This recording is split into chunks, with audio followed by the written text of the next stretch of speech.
Michel Foucault was born the 15th of October 1926 in Poitiers, France, to Anne and Paul Foucault, an exceptionally wealthy family coming from a long line of successful surgeons. His family represented everything Michel came to despise of bourgeois France, likely why Michel was persistently apprehensive to disclose his familial background.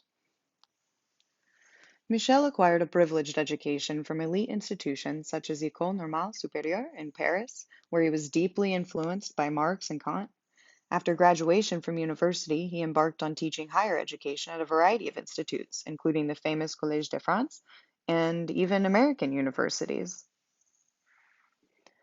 Michel explored his homosexuality and affinity for sadomasochism in the French underground gay scene before he took off gallivanting through Sweden, Poland, and West Germany with a variety of male and trans lovers until he met Daniel Defert, who he remained in a beautiful, lifelong, non monogamous relationship with.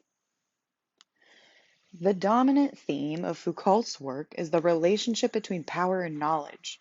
Sovereign power, expressed as a person at the top of a pyramid holding power over those below. Disciplinary power considers the more useful the body, the more obedient it is, thus removing the threat of revolt. Biopower, or power over the populace, rests on norms internalized by people rather than an external force. Foucault argues the body has been and is continuously shaped by society and history. Building on this, he argues sex and sexuality are social constructs. The idea is not to liberate the body from oppression, but rather to question and deny the identities that are posited as natural by exposing how these identities are social constructions. Foucault considered people as having been made into subjects. Subjectivity for Foucault is not a state of being, but a practice, an act of being or existing. Sciences, such as psychology or pedagogy, categorize behaviors, thus creating types of norms, which are then internalized by people as truths, causing people to adapt to their given labels. Foucault's concept of freedom outlines the condition of self-awareness within our specific historical context. We are aware of our situation and how it has been created, affected, and is still being affected by power. Freedom is not a state of being, but a practice, a way of being in relation to oneself, to others, and to the world. Foucault is critical of the idea that we can reach absolute knowledge about our world. Even the idea of absolute knowledge is a historically contingent idea. He argues that we always begin anew when it comes to knowledge. Anyone can reach knowledge as long as they are rational, educated, willing to participate in the scientific community, and even use the scientific method.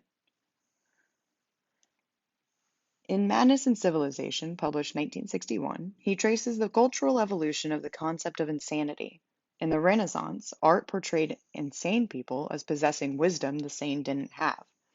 During this time, the insane were welcome and active citizens of society. The insane and the sane were commingling. And then during the classical age, the age of reason, there occurred the great confinement of insane people. The conceptual distinction between the mentally insane and the mentally sane was a social construct that caused the evolution of segregation to the physical separation of the insane by confinement. This marked the dawn of viewing madness as an object to study.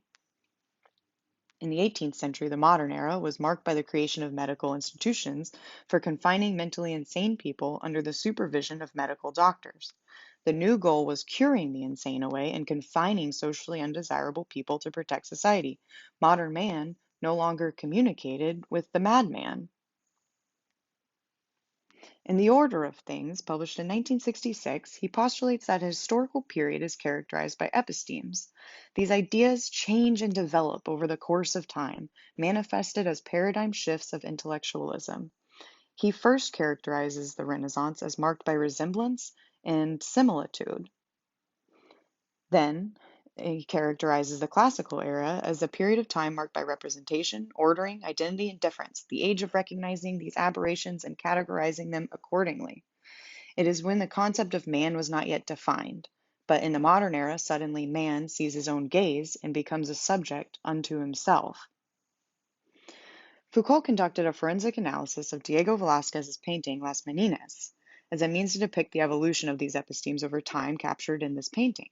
He highlights the network of complex visual relationships that exist among painter, the subjects, and us. We are looking at a picture in which the painter is looking back at us. We are viewing man's new self-awareness, which in turn triggers our own. Discipline and Punish, published in 1975, analyzes the social and theoretical mechanisms behind the changes in penal systems. He looks at public torture as the outcome of a certain mechanism of power that views crime as a military conception. Crime and rebellion are like a declaration of war. And the theater of public torture gave way to public chain gangs to utilize convicts' bodies as a tool of power. Discipline, he suggests, developed a new economy and politics for bodies. The argument is that discipline creates docile bodies for the power to control. The panopticon was the ultimate realization of a modern disciplinary institution, allowing for constant observation characterized by an unequal gaze, the constant possibility of observation. In Foucault's The History of Sexuality, published 1976, he launches into criticizing the repressive hypothesis, belief that sexuality and open discussion of sex was socially repressed during late 17th to early 20th centuries. He argues the bourgeois class constructed the idea as a means of controlling the working class, simply don't have time for their workers to partake in something as frivolous as sexual pleasure. He examines the role of sex in ancient Greece and Rome, where sex was not a moral issue, but rather something erotic and normal. Using this historical analysis of ancient sexuality, he posits, why did sex come to be a moral issue in the West? Why were other experiences of the body, such as hunger, not subject to the rules and regulations that have come to define and confine sexual behavior? Further examining the emergence of sexuality as a discursive subject, a topic of scientific study. People were encouraged to disclose their sexual natures, even homosexuals, either through confession or medical examination. He explores the question as to why society wishes to seek the truth of sex. Why was more important than the what, highlighting power controls sex by laying down rules for others to follow. On June 26, 1984, Michel Foucault died. He was one of the earliest known victims of AIDS.